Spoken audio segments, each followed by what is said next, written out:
देखो शिखरे आपणଙ୍କୁ स्वागत। आज ମୁଁ ଆପଣଙ୍କ ପାଇଁ ନେଇ ଆସିଛି ଦେଶ ବିଦେଶର 30ଟି ଗୁରୁତ୍ୱପୂର୍ଣ୍ଣ ଖବର। ଆପଣଙ୍କ ଅନୁରୋଧ ଭିଡ଼ିଓଟିକୁ ସମ୍ପୂର୍ଣ୍ଣ ଦେଖିବେ। ଭଲ ଲାଗିଲେ ଏହାକୁ ନିଶ୍ଚୟ ଲାଇକ୍ ଓ ସେୟାର କରିବେ। ନମ୍ବର 1 ଜୁନ୍ 1ରୁ ଆରମ୍ଭ ହେଉଥିବା ଟ୍ରେନ୍ ପାଇଁ ଆଜିଠାରୁ ଟିକେଟ୍ ବୁକିଂ ଆରମ୍ଭ। रेलवे जून 1 समग्र देश में 100टी रूट्रे ट्रेन चलाचल आरंभ करने को जाऊँगी। 100 रूट्रे उभय पटु मिसई 200 ट्रेन संचालन करा। ट्रेन रे एसी और बिना एसी डबा रहिबो। ट्रेन पर आज सकाळु टिकेट बुकिंग आरंभ हेबो। स्पेशल ट्रेन रे जो सबु नियम लागू होईछि एही सबु ट्रेन रे से सबु नियम लागू हेबो बोली रेलवे कहिछि। एथिरे 73टी एक्सप्रेस ट्रेन 5टी दुरंत और बाकी जनशताब्दी ट्रेन सामिल। ए ट्रेन गुड़िकर जेनराल बगी रहिबो नाही। एही जागारे सेकेंड सिटिंग डबर भड़ा आदाय करा। एथिरे प्रत्येक यात्री को सीट दिया जिवो, किंतु ट्रेन रे तत्काल और प्रीमियम तत्काल टिकेट बुकिंग हेबो नाही। ए ट्रेन रे केवल कन्फर्म टिकेट पाउथिबा यात्री ही यात्रा करि परिबे। रेलवे अनुसार एही ट्रेन गुड़िकर केवल ऑनलाइन बुकिंग होई परिबो। आपण गोटिए मास पूर्व टिकेट बुक करि परिबे। एही ट्रेन रे आरएसी और वेटिंग टिकेट मध्य दिया जिवो, मात्र वेटिंग टिकेट धारी को ट्रेन रे चढ़िबाको अनुमति मिलिबो नाही। नंबर 2 झड़ तोफान विपद टळिछि, प्रबल वर्षार आशंका नाही कहिले एसआरसी। सामुद्रिक झड़ बात्या अम्फान जोगु उपजिथिबा भयंकर स्थिति रहिबो नाही। बात्या स्थलभाग अतिक्रम करिथिबारु झड़ तोफान विपद टळिछि। ओडिसा रे एबे केवल वर्षा हेबो, किंतु प्रबल वर्षा हेबार आशंका उपजि नाही। स्वतंत्र रिलीफ कमिशनर प्रदीप जेना गणमाध्यम को यह सूचना दैछंती। से कहिछंती बात्या प्रभावित जिल्ला रे पानीय जल व्यवस्था करा जायछि। विद्युत जोगाण स्वाभाविक करबाको उद्यम जारी रहिछि। सेहीपरि टेलिकम टावर विशेष क्षति होई नाही। ओडिसार 4टी जिल्ला रे बात्या बेसी क्षयक्षति करिछि। एगुड़िक है बालेश्वर, भद्रक, जगतसिंहपुर और केन्द्रापड़ा। एही सबु जिल्ला गुड़िकर किछि विद्युत खुंट भांगिथिबा बेले किछि बड़ बड़ गछ उपुड़ी पड़िछि। सेही बड़ी केतेक स्थान रे सरकारी घर भांगिछि। एगुड़िक मरामती कराजिबो।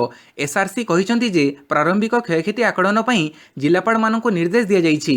आगामी 48 घंटा मध्य रिपोर्ट दाखल करिबा पई कुहा जाइछि। नंबर 3 मे 25 रु देश रे आरंभ हेबो घरोई विमान उड़ाण। पुणी आरंभ हेबो घरोई विमान सेवा। मे 25 तारिख रु विमान उड़ाण हेबो। एने केंद्र बेसामरिक विमान चलाचल मंत्री हरदीप सिंह पुरी ट्विटर रे सूचना दैछंती। देश रे लॉकडाउन घोषणा हेबा परे मार्च 24 रु विमान सेवा बातिल कर जाइथिला। तेबे पुणी थरे मे 25 रु विमान सेवा आरंभ करिबाकू निष्पत्ति होईछि। किंतु एही विमान सेवा समय रे समस्त प्रकार नियम मानिबाकू पड़िबो। सामाजिक दूरता और मास्क एवं थर्माल स्कानिंग आदि करा जिवो। एने सबु विमान बंदर और विमान कंपनी को जणाई दिया जाइछि। प्रथम पर्याय रे देशर किछि स्थान रे विमान चलाचल करिबाकू थिबा बेले अन्य स्थान को मध्य परवर्ती पर्याय रे चलाचल करिवो। नंबर 4 चलित मासरू बढ़िला दरमा, नुआ नियम लागू कले सरकार। केंद्र सरकार कर्मचारी भविष्य निधि योगदान नियम रे 3 मास पई किछि परिवर्तन करिसंती। सरकार एही नियम अनुसार मे मासरू जुलाई मास मध्य कर्मचारी और नियोक्तक ईपीएफ योगदान 12% बदल में 10% रहिबो। सरकार एही निष्पत्ति परे कर्मचारी सीटीसी रे कोनोसी परिवर्तन करा न जाई टेक होम सैलरी वृद्धि करा जिवो। फଳରେ नियोक्तक उपरे कम चाप पड़िबो। नियम अनुसार कर्मचारी और नियोक्तक बेसिक सैलरी और महंगा भत्तार प्रति मासरे 12% पीएफ रिटायरमेंट फंड रे जमा करती। उभय जमा राशि मिसई 24% होई थाए, किंतु नुआ नियम परे यह 12% रु 10% होईछि। अर्थात वर्तमान कर्मचारी ईपीएफ अकाउंट रे 24% जगह 20% योगदान रहिबो। यह केवल मे मासरू जुलाई मास जाए लागू हेबो। सरकार एही पदक्षेप जोगु कर्मचारी को टेक होम सैलरी रे लाभ मिलिबो। कर्मचारी बेसिक सैलरी एवं महंगा भत्ता 4% हेबो। नंबर 5 कोणार्क मंदिर सहर संपूर्ण रूपे सौरशक्ति चालित हेबो। ओडिशार कोणार्क मंदिर और सहर को संपूर्ण सौरशक्ति चालित करने पई केंद्र नूतन अक्षय शक्ति मंत्रालय निष्पत्ति नैछि। ए योजना संपर्क में सूचना दे शक्ति राष्ट्रमंत्री राजकुमार सिंह कहिसंती जे कोणार्कर सूर्य मंदिर और सहर को सूर्यनगरी भाव विकसित करने पई प्रधानमंत्री परिकल्पना को दृष्टि रे रखी ए योजना प्रस्तुत कर जाइछि। प्राचीन सूर्य मंदिर और आधुनिक प्रणाली रे व्यवहृत सौरशक्तिर यह हेबो एक अपूर्व समन्वय। ए योजना अनुसार 10 मेगावाट संयुक्त एक सौर प्रकल्प एवं विभिन्न अपग्रेड सौर वृक्ष, सौर पानीय जल कियोस्क इत्यादि परिकल्पना कर जाइछि। केंद्र नूतन अक्षय शक्ति मंत्रालय एथिपई 25 कोटी टंका जोगई देबा बेले ओडिशा अक्षय शक्ति विकास संस्था ए प्रकल्प को कार्यकारी करिवो। एहा कार्यकारी हेले कोणार्क सहरर समस्त शक्ति चाहिदा सौर शक्ति माध्यम रे पूर्ण होई परिबो। नंबर 6 आत्मनिर्भर भारत पैकेज को केंद्र कैबिनेट मंजूरी। केंद्र सरकार आत्मनिर्भर भारत पैकेज को केंद्र कैबिनेट मंजूर करिछि। काली प्रधानमंत्री नरेंद्र मोदी अध्यक्षतार बसिथिबा कैबिनेट बैठक में यह पैकेज को मंजूरी दी जाइछि। यह पैकेज माध्यम प्रवासी श्रमिक मानक मागणा खाद्यशस्य जोगाण व्यवस्था रही। अन्यपक्षे यह पैकेज अधीन क्षुद्र और मध्यम शिल्प संस्थागुड़ी ऋण प्रदान पर मोट 3 लाख कोटीर पांठि जोगाण को मंजूरी दी जाइछि। यह सहित प्रधानमंत्री वाय बंदना स्कीम को 31 मार्च 2023 पर्यंत बढ़ाई दी जाइछि। आहुरी मध्य अण बैंकिंग आर्थिक संस्था मानक पई एक स्वतंत्र लिक्विडिटी स्कीम को मध्य कैबिनेट मंजूरी मिली। नंबर 7 जून 1 रु कार्यक्षम हेब एमसीसी। बहु विरोध पर अनुगुड़ सहर में माइक्रो कंपोस्टिंग सिस्टम निर्माण कार्य शेष पर्यायर पहुंची। सहरर गोटे स्थान में एमसीसी कार्य संपूर्ण होइथिबा बेले अन्य 2टी स्थान में कार्य 80% शेष होइछि बोली निर्वाही अधिकारी विनोद चंद्र पंडा सूचना दैछंती। जून 1 रु हुलुरी सिना एमसीसी कार्यक्षम हेब, सेहीपरि अन्य 2टी को जुलाई मास सुधा कार्यक्षम कराजिबाकु लक्ष्य रखाଯାଇथिबा पौरपालिका पक्षरु सूचना दिया जाइछि। अनुगुड़ सहरर ओडिया को आनिकी जैविक सार प्रस्तुत हेब। एने 3टी एमसीसी निर्माण कार्य करा जाउछि। सेथिमध्यरु होलुरी सीनारे एमसीसी कार्य शेष होइछि। मिश्रपड़ा और हेमसूरपड़ार निर्माण कार्य प्राय शेष पर्यायर पहुंची। नंबर 8 सीबीएसई 10वीं और द्वादश बोर्ड परीक्षा को लॉकडाउन कटकणा मुक्त कले केंद्र सरकार। केंद्र सरकार सीबीएसई आईसीएसई 10वीं और द्वादश बोर्ड परीक्षा को लॉकडाउन कटकणा मुक्त रखा निष्पत्ति नहीं। मंत्रालयर यह निष्पत्ति पालन करने को केंद्र गृह सचिव अजय भल्ला सबु राज्यर मुख्य सचिवों को पत्र लिखिं। यह पत्र से लिखिं जे परीक्षा आयोजन बेले उभय छात्र छात्री और परीक्षक मैंने मास्क पिंधा बाध्यतामूलक हेब। सेहीपरि परीक्षा केन्द्र में सानिटाइजर हैंडवाश रहिबो। पुणी परीक्षा केन्द्र में प्रवेश करने बेले थर्माल स्कानर उपयोग करी जांच कराजिबो। आहुरी मध्य परीक्षा केन्द्र को छात्र छात्री को आनिबा प्रशासन पक्षर बसर आयोजन करा।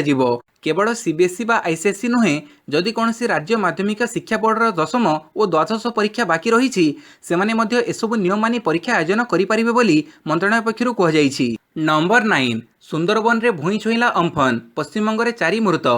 ओडिशा उपकूल दे पश्चिमबंगर सुंदरबन रे भूई छुईछि सामुद्रिक झड़ अम्फन। सुंदरबन रे भूमिपात पूर्वर बाटरे जहाँ पाइछि ताकू मोड़ी दड़ी यह सामुद्रिक झड़ गर्भस्थ करिछि।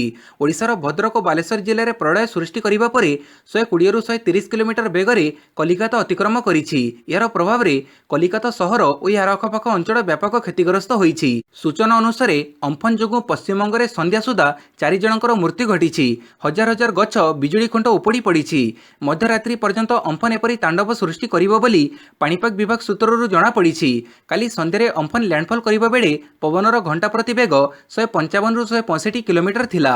बेड़े बेड़े यह 185 किलोमीटर छुईथिला। यह द्वारा उत्तर और दक्षिण 24 परगना जिला और हुगुड़ी विशेष भाव क्षतिग्रस्त होइछि। नंबर 10 अम्फन प्रभाव, पुरी रे 1500 हेक्टर धान फसल नष्ट। सामुद्रिक झड़ अम्फन पुरी जिले में व्यापक क्षयक्षति घटाई। विभिन्न स्थान में गछ उपुड़ी पड़वा सह विद्युत सरबराह व्याहत होइछि। अनेक स्थान में टेलीफोन सेवा मध्य प्रभावित होइछि। गत वर्ष फनी बर्ती जाइथिबा अनेक गछ एथर भांगी पड़िछि। तेबे डाड़ुआ धान फसल अधिक क्षतिग्रस्त होइछि। अम्फन जोगु जिलार 3टी ब्लॉक रे प्राय 1500 हेक्टर धान फसल नष्ट होइछि। धान जमी रे पानी जमी रहिछि। अधा पाचिला धान फसल पानी रे लोटुछि। नंबर 11 घुंचिले यूपीएससी परीक्षा, जून 5 बैठक में परवर्ती निष्पत्ति। यूपीएससी द्वारा हेबाकु थिबा समस्त परीक्षा और साक्षात्कार को अनिर्दिष्ट काल पई घुंचई दिया जाइछि। तृतीय पर्याय लॉकडाउन उठिबा परे बुधवार आयोग पक्षरु अनुष्ठित स्वतंत्र बैठक में एने निष्पत्ति निया जाइछि। एबे उभय केंद्र और राज्य सरकारक पक्षरु चतुर्थ पर्याय लॉकडाउन रो विभिन्न कटकणा लागिथिबारु परीक्षा आयोजन करिबा संभवपर नुहे बोली कह जाइछि। जून 5 रे हेबाकु थिबा आयोगर परवर्ती बैठक में एने निष्पत्ति निया जिवो। भूताणु प्रभाव पई गत 2 मास होला बातिल होइतिबा यूपीएससी रो विभिन्न परीक्षा और साक्षात्कार पई नुआ तारीख प्रकाश पाइबो। नंबर 12 गोटे दिन में देश में सर्वाधिक 5611 जन महामारी आक्रांत चिन्हट। भूताणु संक्रमण को रोकवाई देश में चतुर्थ पर्याय लॉकडाउन जारी रही।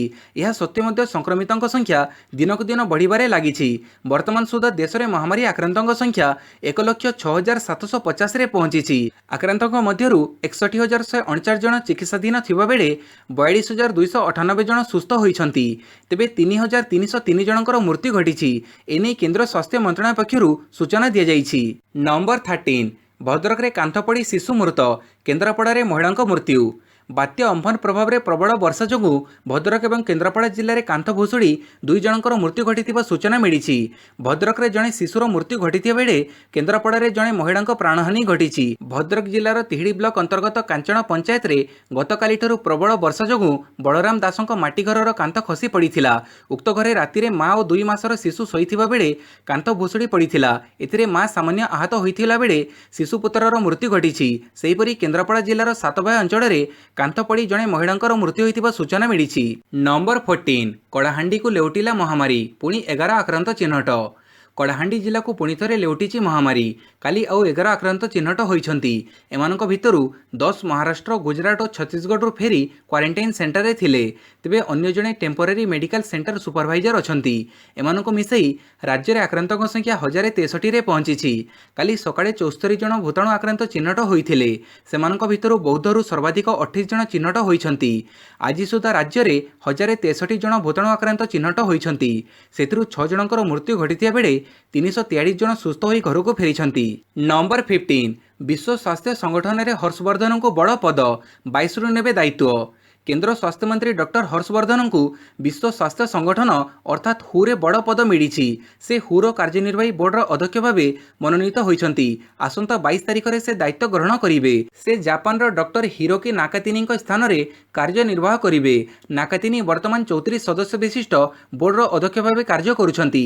जातिसंघर एही संस्था अंतर्जातीय संस्था संपर्कित कार्यकलाप उपर नजर रखि थाए। एही 34 जणिया बोर्डर सदस्य माने स्वास्थ्य क्षेत्र में पारदर्शिता लाभ करी एठाको आसी थांती। वर्तमान हर्षवर्धन 3 वर्ष पई एही पदरे कार्य करिवे। वर्षको 2 थर बोर्डर बैठक बसे।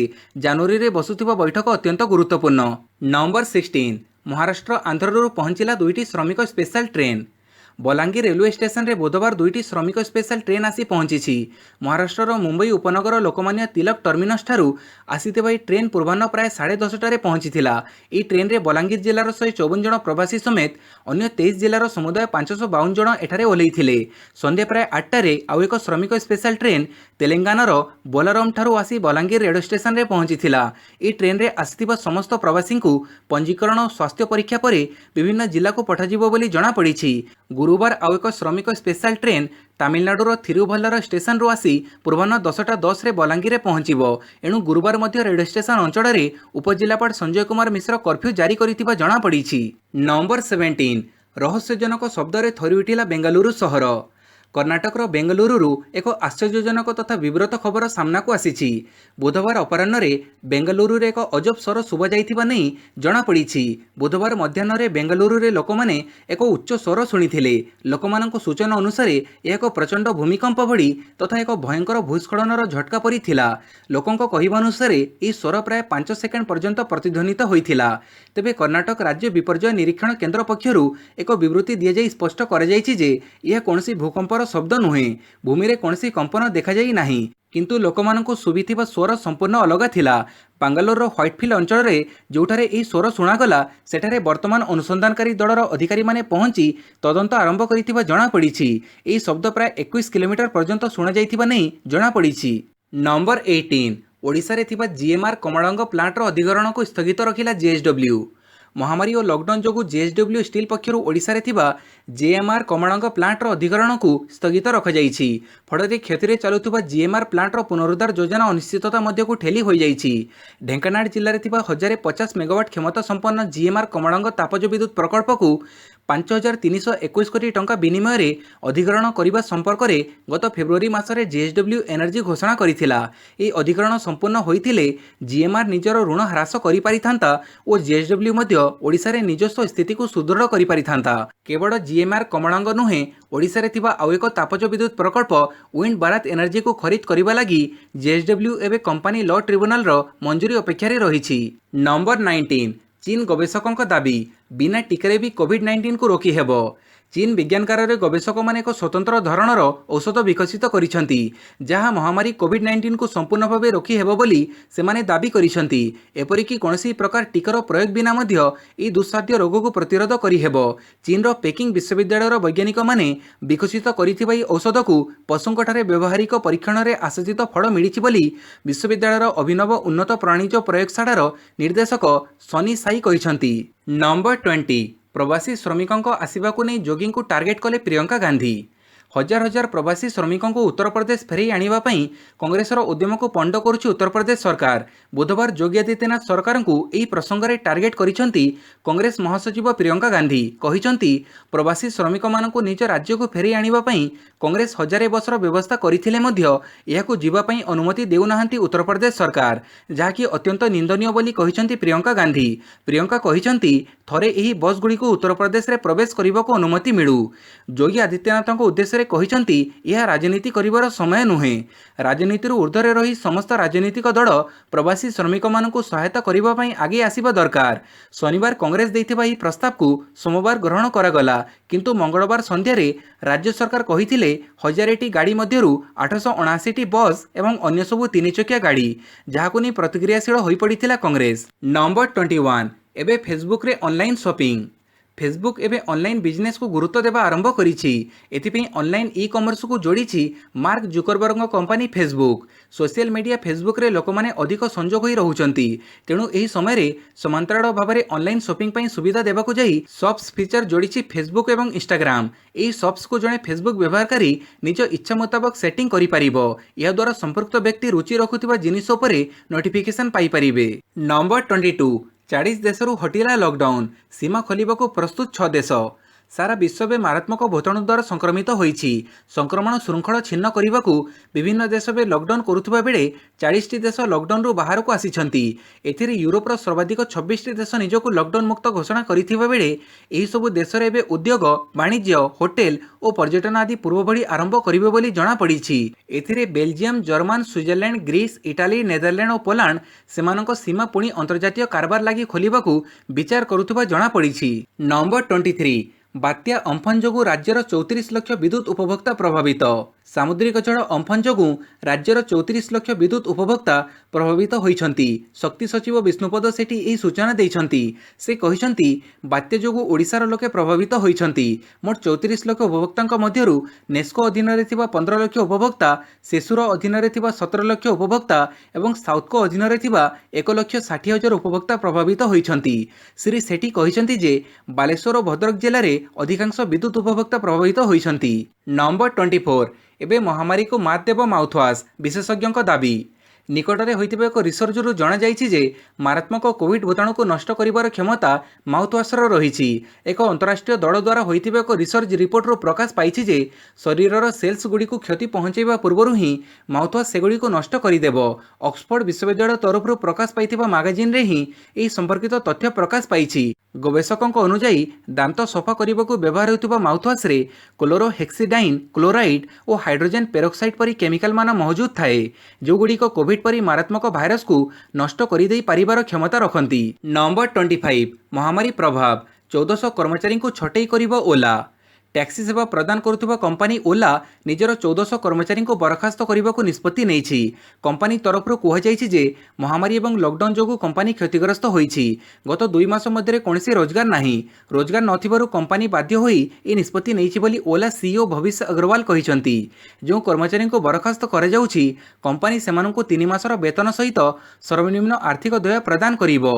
नंबर 26 तमिलनाडु रे 13,000 डेइला महामारी आक्रांतक संख्या। धीरे धीरे महामारी जो तमिलनाडु स्थिति बेकाबू होबारे लागिछि। काली गोटे दिन में 743टी पॉजिटिव मामला सामना को आसीछि।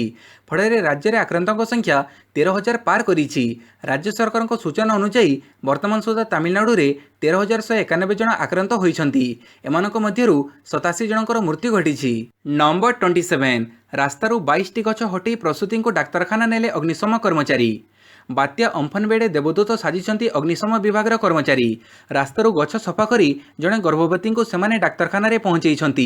पुणी गोटिए कि 2टी गछ नुहे 22टी गछ हटई सेमाने उक्त महिला को डाक्तरखाना रे पहुंचैथिले। एपरी घटना घटिछि केन्द्रापड़ा जिले में। मिलिथिबा सूचना अनुसार महाकाड़पड़ार जनहरा गाँव में जानकी सेठींकर आज प्रसव जंत्रणा होइथिला। एणु परिवार लोके आंबुलांस को फोन करथिले, हेले रास्तारे गछ उपुड़ी पड़िथिबा जोगु आंबुलांस आसिबारे असुविधा होइथिला। एनी खबर पाइबा परे अग्निशम विभाग 2टी टीम घटनास्थल को जाई 22टी गछ को रास्तारू सफा करथिले और जानकी को डाक्तरखाना नैथिले। नंबर 28 मानचित्र विवाद नेपाल को दृढ़ जवाब देला भारत। ଭାରତୀୟ ଅଞ୍ଚଳକୁ ନିଜର ବୋଲି ଦର୍ଶାଇ ନେପାଳ ପକ୍ଷରୁ ସରକାରୀ ମାନଚିତ୍ର ଜାରି କରାଯିବାକୁ ଭାରତ ତୀବ୍ର ବିରୋଧ କରିଛି। ଭାରତୀୟ ବୈଦେଶିକ ମନ୍ତ୍ରଣାଳୟ ପକ୍ଷରୁ କୁହାଯାଇଛି ଯେ ନେପାଳର ଏହି ଦାବି ଐତିହାସିକ ତଥ୍ୟ ଉପରେ ଆଧାରିତ ନୁହେଁ। ନେପାଳ ଏପରି ଅଯୌକ୍ତିକ ଉଦ୍ୟମରୁ ବିରତ ହେବା ଆବଶ୍ୟକ। ମନ୍ତ୍ରଣାଳୟର ମୁଖପାତ୍ର ଅନୁରାଗ ଶ୍ରୀବାସ୍ତବ କହିଛନ୍ତି ଯେ ସୀମା ବିବାଦକୁ ଦ୍ୱିପାକ୍ଷିକ ଆଲୋଚନା ମାଧ୍ୟମରେ ସମାଧାନ କରାଯିବା ଆବଶ୍ୟକ, କିନ୍ତୁ ଏକତରଫା ଭାବେ ଭାରତର ଅଞ୍ଚଳକୁ ନିଜର ଦାବି କରାଯିବାକୁ ଭାରତ ଗ୍ରହଣ କରିବ ନାହିଁ। ଭିଟାମାଟିକୁ ଆସିବାକୁ ମିଳୁନି ଅନୁମତି। ମୁମ୍ବାଇରେ ପ୍ରବାସୀ ଓଡ଼ିଆଙ୍କ ବିକ୍ଷୋଭ। ସର୍ବାଧିକ ପଜିଟିଭ୍ ସଂଖ୍ୟାରେ ଦେଶରେ ପ୍ରଥମ ସ୍ଥାନରେ ଥିବା ମୁମ୍ବାଇରେ ପ୍ରବାସୀ ଓଡ଼ିଆଙ୍କ ସମସ୍ୟା ବଢ଼ିବାରେ ଲାଗିଛି। ସ୍ୱାସ୍ଥ୍ୟ ପରୀକ୍ଷା ଓ ମେଡିକାଲ ଟେଷ୍ଟ ସହ ସ୍ଥାନୀୟ ଥାନାରୁ ମଞ୍ଜୁରୀ ପତ୍ର ମିଳିସାରିଥିଲେ ମଧ୍ୟ ସେମାନଙ୍କୁ ଭିଟାମାଟିକୁ ଆସିବା ଲାଗି ଅନୁମତି ମିଳୁନି। ଫଳରେ ଶେରଗଡ଼ ବ୍ଲକ ସମେତ ଗଞ୍ଜାମ ଜିଲ୍ଲାର 40ରୁ ଅଧିକ ପ୍ରବାସୀ ଓଡ଼ିଆ ଗତକାଲି ବିକ୍ଷୋଭ ପ୍ରଦର୍ଶନ ପୂର୍ବକ ସ୍ୱର ଉତ୍ତୋଳନ କରିଛନ୍ତି। ବର୍ତ୍ତମାନ ପରିସ୍ଥିତିରେ ସେମାନେ ଭୋକ ଶୋଷଣରେ ଦିନ କାଟୁଛନ୍ତି। ନମ୍ବର 30 କୋଭିଡ୍ ଟିକା ବାହାରିବ ପରେ ହିଁ ଖେଳାଯିବ ହକି। ଯେତେ ଦିନ ଯାଏଁ ମହାମାରୀକୁ ମାତ ଦେବା ପାଇଁ କୌଣସି ଟିକା ବା ଭ୍ୟାକ୍ସିନ୍ ବାହାରି ନାହିଁ, ସେତେ ଦିନ ଯାଏଁ କୌଣସି ପ୍ରକାରର ଅନ୍ତର୍ଜାତୀୟ ହକି ମ୍ୟାଚ୍ ଖେଳାଯାଇ ପାରିବ ନାହିଁ। ଭ୍ୟାକ୍ସିନ୍ ବାହାରିବା ଯାଏଁ ସମସ୍ତଙ୍କୁ ଅପେକ୍ଷା କରିବାକୁ ପଡ଼ିବ ବୋଲି କାଲି ଅନ୍ତର୍ଜାତୀୟ ହକି ମହାସଂଘ ପକ୍ଷରୁ ସ୍ପଷ୍ଟ କରାଯାଇଛି। ଲକଡାଉନ୍ ଯୋଗୁଁ ସବୁ କ୍ରୀଡ଼ା ଭଳି ହକି ଉପରେ ମଧ୍ୟ ତାଲା ପଡ଼ିଛି। ଏହା କେବେ ଆରମ୍ଭ ହେବ ତାର ଉତ୍ତର କାହା ପାଖରେ ନାହିଁ।